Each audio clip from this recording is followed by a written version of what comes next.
Well, hey everyone, thanks for jumping in. Before we get started, we had a little bit of a technical difficulty recording this week's episode. And while the content was fun and great, we're excited to share it with you.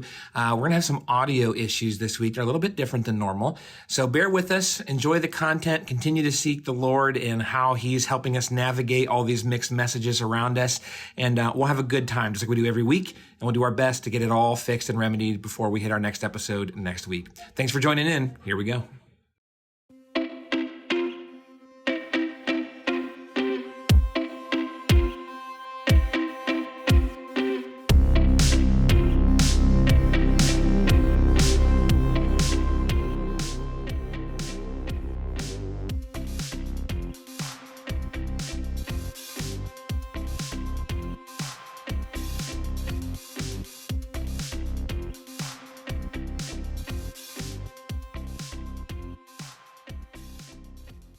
Well, today we have a submitted question, and this is, well, I guess like a lot of the topics we talk about, this is something that a lot of people, I think, rally against or don't like to talk about because it's kind of a sensitive topic. But that's kind of what we do here at Mixed Messages is That's right. get into those and help us find God's heart in it all. So the question is this: in light of the recent changes in Texas regarding abortion law, this person asking says, I understand why Christians, or as Christians, we don't support abortion, but victims who become pregnant from sexual abuse, incest, or rape, what does God say about all of that? Yeah. That is a very, very heavy question. It is. And a difficult one indeed. And we're going to have like a big conversation about it, right? So I think if you think of the conversation as a funnel kind of a thing, we're going to start general and then work down to some very specific answers. So in the broad scope of things, broadly in Scripture, God would absolutely 100% unequivocally value all human life as the highest degree of value, right? So Grace Church would be, Jeff Bogue would be very, very pro-life in that sense. So anything that had to do with abortion that was tied to inconvenience, even tied to economics, tied to it's my wrong phase of life, all the way down to I use abortion as a form of birth control, I would believe is a sin, is a moral offense to God, and would break God's design. Now, let's talk about why that is, right? So it's out there, but let's try to open our hearts and our minds a little bit to hear the logic behind that. Okay, so as a Christian, and my view is strongly kind of rooted for me, and the views of Grace Church are rooted for us. Our view is that as a Christian, we would look at God's Word and we would say human beings are higher in value, in distinction, and in dignity than the rest of creation, right? So we're the only part of creation that was created in the image of God. And what that means in part is that we were created with a soul. So animals are actually valuable. I do not believe in the abuse of animals. I don't even believe in the abuse of nature, right? Because I think we're a caretaker of it. So if I loaned you my truck, I would expect you to give it back to me in one piece. And if an accident happened, there's grace and mercy. But I would not expect you to be doing donuts with it and go trash it, right? So the earth is loaned to us, so to say, by God. It's His. He created it. All things are under His dominion. And we are caretakers of the earth.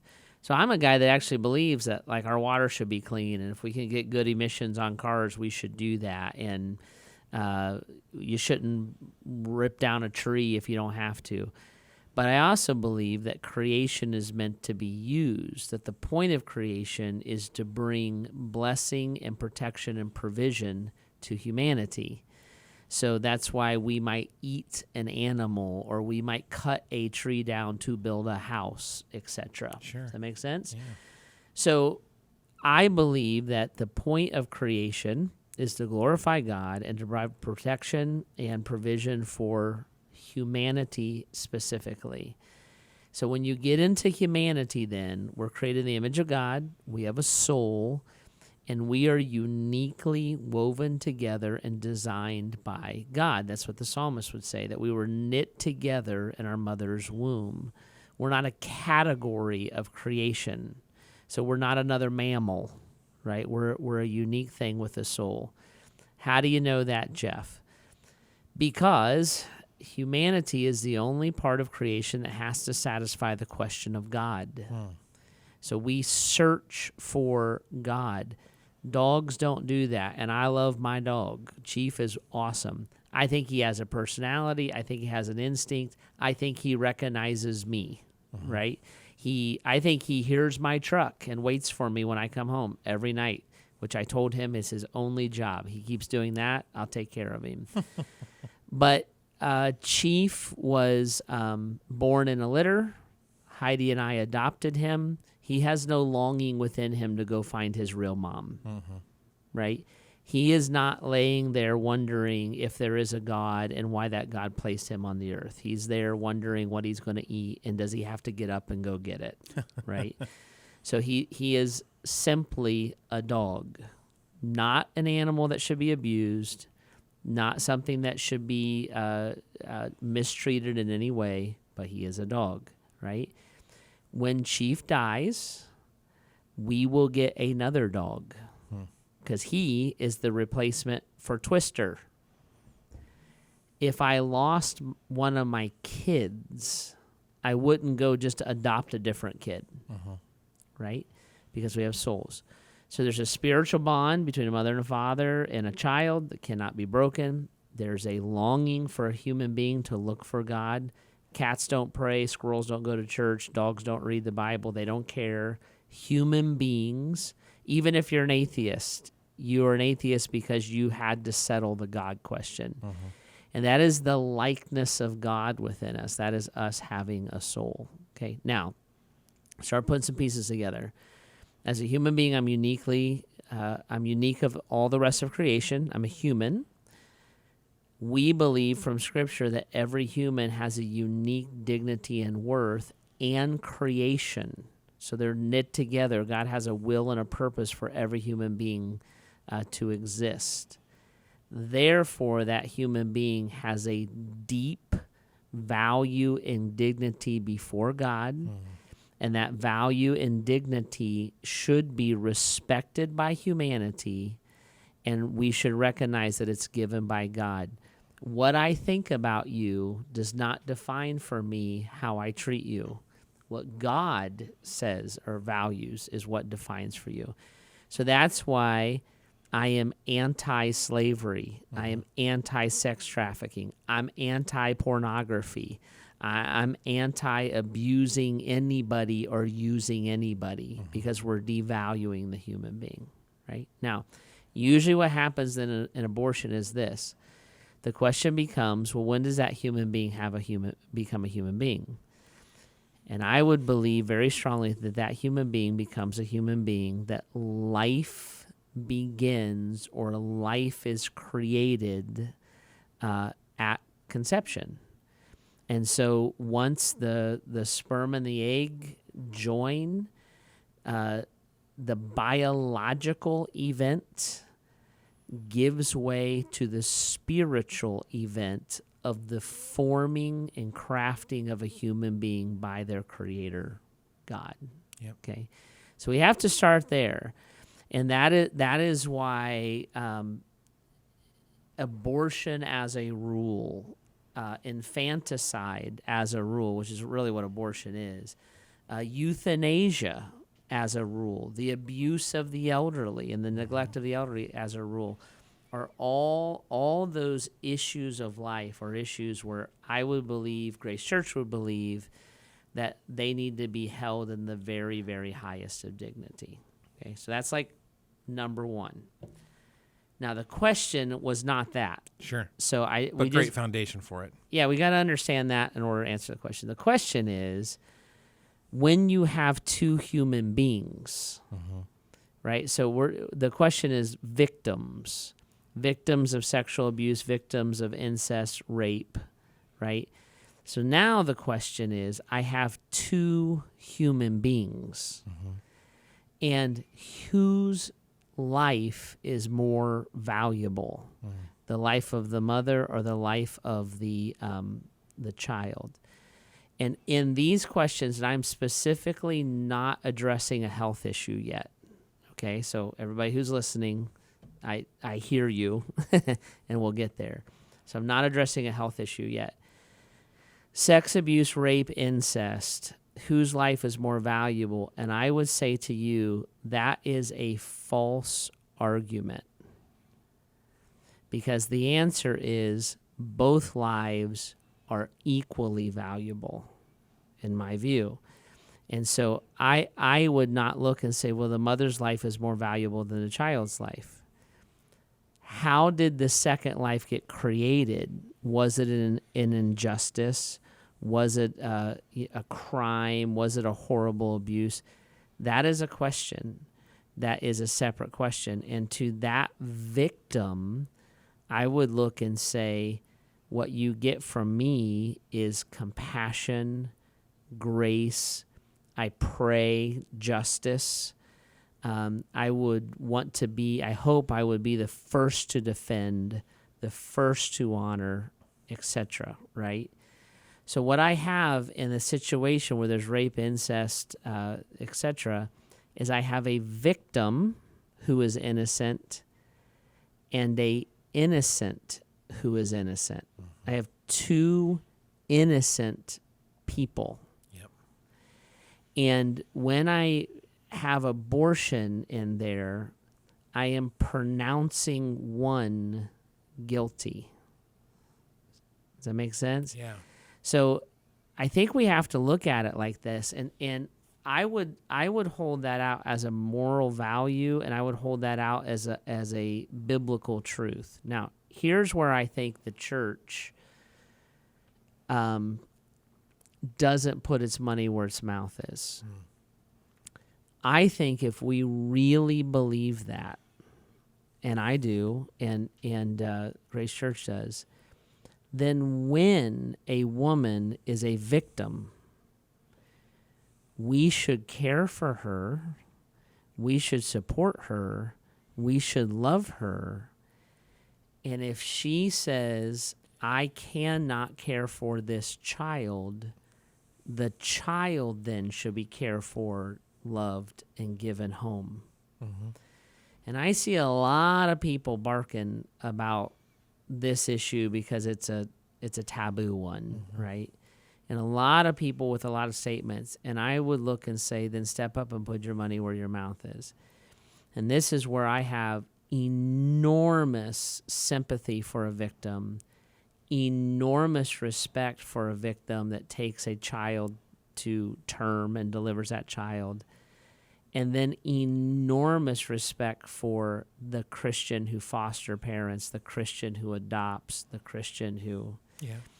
And I can point you to families who have done that all over Grace Church. I have offered that in my own family in some very specific situations. And this is what I found, that Heidi and I have offered that twice, that we're like, we'll take the baby. And there's something about that where our valuing of the life caused the mother to value the life differently. And so we were never asked to take the baby. I've looked and said, I will find the baby a home. I know couples struggling with infertility or whatever, like they'll take the baby. But I think the people of God have to step in, right? This is not some moral on high. I would flip this to a different subject, and I feel the same way about the care of the elderly. Sure. They should be cared for with dignity and respect and honor. So I'm like, do you believe that, Jeff? I'm like, yeah, I moved my parents in with me. Like, I actually believe that. I don't think that it's a sin to put your parents in a nursing home, an Alzheimer unit. There obviously there's care considerations, but to like warehouse them and walk away, can't find that in the Bible anyways. Yeah. So there's some of these moral stances where we have to step up as a church and as a believer, and we have to do those things. Mm-hmm.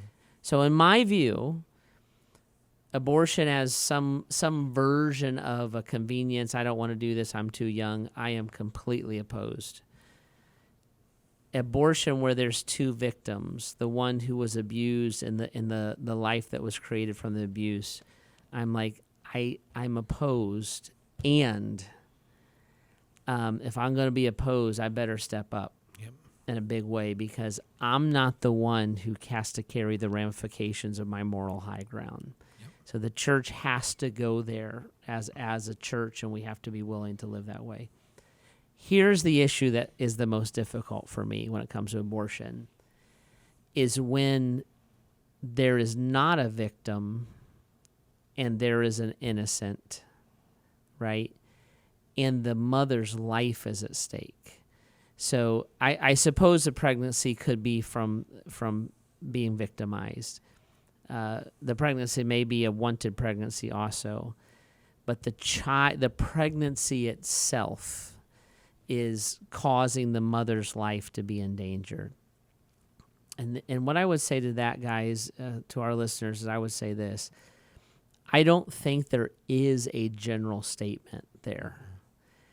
I think those cases, which are actually very, very small statistically, I mean, we're really talking about the 0.5% kind of a thing. I think they are unique. I think that woman and possibly her husband have conviction, and they have a very difficult. I know of one situation where there was a pregnancy. The mother was a mother of other children also. She was married. This was a wanted pregnancy. I'm like, oh my, it is incredibly difficult, incredibly agonizing, incredibly difficult to understand why God would allow that. I didn't have all those answers, but tried to walk the family through as they made their decisions and drew their conclusions. So that situation, which is kind of the rarest of them, I would look and I would say we have to navigate it by walking in the Spirit, by loving and helping and serving each other, by weighing in all the considerations that are going on in the woman's life. And I don't know that I have a clean answer to it without knowing all those things. Sure. I think that you're right on. It's so difficult to look at someone else and say, here's the decision that you need to make when you're talking about life being on the line yourself. But praying through those things, and this is where we've talked about this a couple of times. Our faith is not simply principles, worldview. Here's if X, then Y. It's a relationship with our Heavenly Father. You mentioned we wouldn't know why that person would be allowed to walk through or to have to experience that valley of life. But what we do know is that God is compassionate and loving and right there alongside that mother and family. And so his opinion, his desire can be discovered if we continue to seek him in those scenarios. And you hear these, there is the example of the mother's life is in danger, and it's a little bit of a red herring argument, because the other side of that is the example of the mother who has cancer and refuses treatment until her baby's born. You see what I'm saying? Like it has to be allowed to be this individual thing. And there's a point, especially if they're a Christ follower, that you have to let people wrestle with God, even if they draw different conclusions than you think that they should. Sure. And there's a point that has to be trusted. That argument, I watch people in this abortion conversation get lost in that argument again and again and again. It's a defensive argument. Like this started off with like the changes in Texas. They're like, well, what about these? And I'm like, that is not literally 98% of what we're talking about. And so we're talking about the convenience. I don't want to deal with it. I have very, very rarely encountered a mother who regretted having her child. And so I think that is a difficult thing. It's impossible. I do not think you can understand fully the love that you have as a parent until you are one. So I think all that figures in. I think the Bible is clear about that. And then I think the church needs to step up, put our money where our mouth is. And then I think there are extraordinarily painful, difficult things that we go through. And what we do is we bear with each other and bear each other's burdens and go through that in love. I love the heart that you're taking here. And one thing that I'm making a mental note of is none of our response, at least the way we're talking about it, is supposed to simply be political. No. Or because we think this, you should vote that way or whatever. What I hear is that we should be running after the Great Commandment and the Great Commission, that we need to love people. And if we want to see, in this instance, what we're talking about, less babies be aborted, less women feel the pressure to make that decision in the first place, then the church, the people of God, have to step up and say, I will be there, I will love you, I'll be compassionate, I will help you, I will support you in any way possible. That should be our response as we kind of look at the world of abortion, if you will. 100%. What happens often in our world today is we politicize spiritual issues and spiritualize political ones. And we have to be very careful about that. Abortion is not a political issue, it's a moral issue. It's been politicized. I'm not talking about politics here. I do think when a national government takes a immoral stance on anything, it does bring condemnation to a nation, right? And we would look and say that's not just abortion. You know, that there's other things that our nation has done that are immoral and ungodly. Slavery. And it brings condemnation to a nation. We should be ashamed of that, right? Nationally. Yep. So there's a national view of something, and then there's me personally. So there's times I think nationally. Like if I'm voting, I'm thinking nationally. But when I'm looking at a lady who is bringing a life into the world and deciding to do that or not do that, I'm thinking personally, right?